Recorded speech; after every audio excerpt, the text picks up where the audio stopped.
Hello बच्चों, कैसे हो आप? उम्मीद करती हूँ अच्छे होंगे, अपने घर में सुरक्षित होंगे। मैं अंजू, सहायक आचार्य राजनीति विज्ञान, गवर्नमेंट कॉलेज मंगलाना। जैसे बच्चों आप सबको पता है, कोविड-19 के चलते कॉलेज कैंपस में आपकी रेगुलर क्लासेस नहीं हो पा रही है, लेकिन आपकी स्टडी बाधित न हो इसके लिए प्रयास किया जा रहा है कि ई कंटेंट तैयार किया जाए प्रोफेसर्स के द्वारा और आपको उपलब्ध करवाया जाए, ताकि आप अपने घर में सुरक्षित रहते हुए भी अपनी स्टडी सुचारू रूप से कर सकें। तो इसी प्रयास में जो आज अपना पहला लेक्चर होगा वो सेकेंड ईयर के बच्चों के लिए होगा। जैसे एमडीएस यूनिवर्सिटी में सेकेंड ईयर के बच्चों का जो सिलेबस है, सबसे पहले उस पर डिस्कस करना मुझे लग रहा है सबसे ज़्यादा ज़रूरी है। राजनीति विज्ञान का जो पहला प्रश्न पत्र है बीए सेकेंड ईयर के बच्चों के लिए, उसका आज अपन डिस्कस करेंगे। तो जो पहला प्रश्न पत्र है वो है विश्व के संविधानों का तुलनात्मक अध्ययन। जैसे ये प्रश्न पत्र खुद अपने आप को डिफाइन कर रहा है कि इसमें अपन लोग किसका अध्ययन करेंगे, तुलनात्मक अध्ययन करेंगे और विश्व के अलग अलग देशों के संविधानों का तुलनात्मक अध्ययन करेंगे। उनमें उनकी कार्यपालिका, व्यवस्थापिका, न्यायपालिका या उनकी शासन व्यवस्थाओं का अपन तुलना करके उनके बारे में जानने की कोशिश करेंगे। इसकी पहली इकाई है तुलनात्मक राजनीति, अर्थ, प्रकृति, क्षेत्र एवं उपयोगिता। इसमें अपन देखेंगे कि तुलनात्मक राजनीति होती क्या है, मतलब किसे अपन लोग तुलनात्मक राजनीति कह सकते हैं, इसकी लिमिट क्या है, इसका क्षेत्र क्या है, मतलब तुलनात्मक राजनीति में अपन क्या क्या शामिल करते हैं, किस किस का अध्ययन करेंगे और ये हमारे लिए कैसे उपयोगी हो सकती है, इसके बारे में चर्चा करेंगे। इसी यूनिट का नेक्स्ट टॉपिक है तुलनात्मक राजनीति का विकास। देखो बच्चों, कोई भी अनुशासन हो, कोई भी विषय हो, वो अभी जिस स्थिति में है उसकी शुरुआत वहाँ से नहीं हुई है, धीरे धीरे उसका विकास हुआ है। जैसे तुलनात्मक राजनीति द्वितीय विश्व युद्ध से पहले इसका कोई खास उपयोगिता नहीं थी। तुलनात्मक अध्ययन पे कोई विद्वानों द्वारा कोई ज़्यादा ध्यान नहीं दिया गया था, लेकिन द्वितीय विश्व युद्ध के बाद की विश्व की परिस्थितियाँ ऐसी बनी कि तुलनात्मक राजनीति एक राजनीति के उप अनुशासन के रूप में उभर कर सामने आया। हालांकि पूर्ण रूप से ये अभी डेवलप्ड अनुशासन नहीं है, ये अभी एक विकास की अवस्था में ही है। अभी राजनीति का एक उप अनुशासन के रूप में ही अपन तुलनात्मक राजनीति का अध्ययन करते हैं। तो तुलनात्मक राजनीति का विकास कैसे हुआ, विकास क्यों हुआ, कौन कौन से चरण इसके रहे होंगे, इन सब का अपन लोग अध्ययन करेंगे।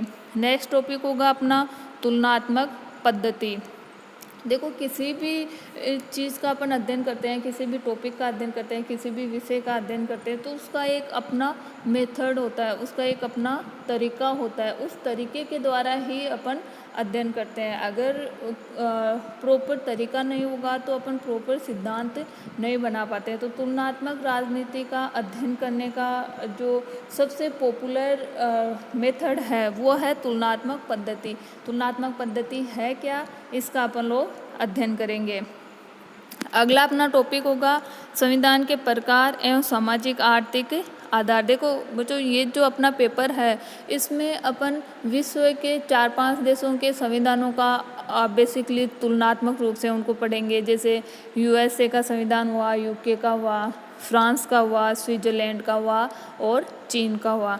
इन 5 देशों का अपन बेसिकली तुलनात्मक रूप से अध्ययन करेंगे। तो जो अगला टॉपिक है संविधान के प्रकार हैं सामाजिक आर्थिक आधार। देखो, संविधान को किस किस आधार पे अपन अलग कर सकते हैं, किस इस आधार पे संविधान के प्रकार निश्चित होते हैं। जैसे उसकी संविधान को संशोधन करने के तरीके के आधार पे कर सकते हैं, उसकी जो लिपिबद्धता है उसके आधार पे संविधानों का अपन लोग डिफरेंस कर सकते हैं। तो संविधानों के प्रकार क्या क्या हो सकते हैं और संविधान के पीछे सामाजिक आर्थिक आधार क्या है। देखो, किसी भी देश का संविधान बनाया जाता है तो उस देश की सामाजिक आर्थिक परिस्थितियों से विपरीत संविधान वहाँ पर नहीं सफल हो सकता। मतलब कोई भी देश का संविधान तभी सफल है जब वहाँ की व्यवहारिक परिस्थितियाँ हैं, उस देश की परिस्थितियाँ, उस देश के लोगों का जो स्टैंडर्ड है, उस देश के लोगों का जो तरीका है, सामाजिक आर्थिक उनका जो बैकग्राउंड है, उस बैकग्राउंड को ध्यान में रखकर ही वहाँ का संविधान का सेटअप तैयार किया जाता है।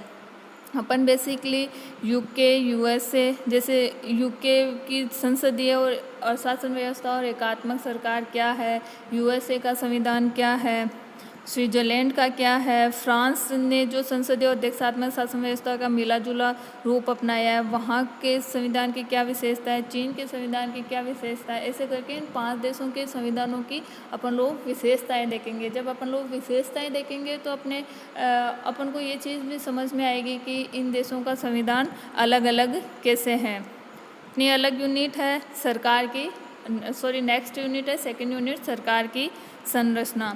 देखो, जैसे पॉलिटिकल या राजनीति का ये बेसिक चीज़ है कि सरकार के अंग अपन जानते हैं 3 अंग होते हैं, कार्यपालिका, व्यवस्थापिका और न्यायपालिका। तीनों के काम अलग अलग होते हैं। हालांकि वहाँ के संविधान के अनुसार, वहाँ की शासन व्यवस्था के अनुसार तीनों अंगों की संरचना अलग हो सकती है, तीनों अंगों का आपसी रिलेशन अलग अलग हो सकता है, लेकिन हर देश की शासन व्यवस्था में ये तीनों अंग जरूर होंगे। कोई विश्व में ऐसा देश नहीं है जहाँ पे कि कार्यपालिका है, न्यायपालिका है, व्यवस्थापिका नामक कोई संस्था ही नहीं है, ऐसा नहीं हो सकता।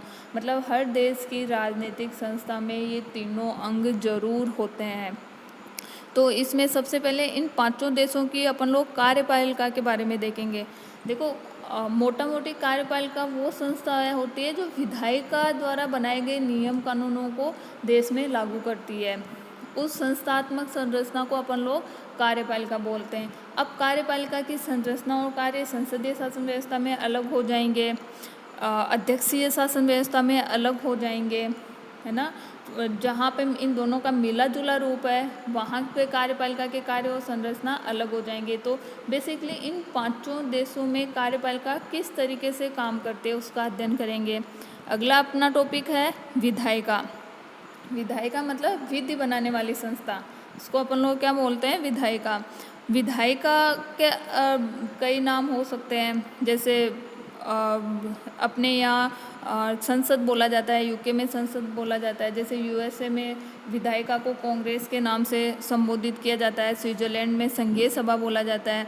विधायिका किस तरीके से काम करेगी, अलग अलग शासन व्यवस्था में विधायिका के भी काम करने का तरीका अलग अलग हो सकता है, विधायिका की शक्तियाँ अलग हो सकती है, विधायिका को जो अथॉरिटी मिली हुई है संविधान के अनुसार वो अलग हो सकती है।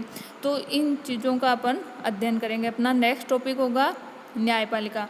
देखो, न्यायपालिका का जो काम है वो न्याय करना है, मतलब संविधान के अनुसार देश का शासन चल रहा है नहीं चल रहा, इस चीज़ का ध्यान रखने का बेसिकली काम न्यायपालिका का होता है।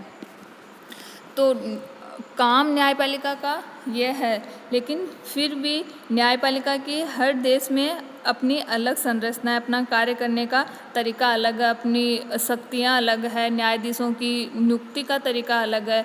इन सब चीज़ों की, इन सब बातों की अपन चर्चा करेंगे। नेक्स्ट यूनिट है यूनिट नंबर 3।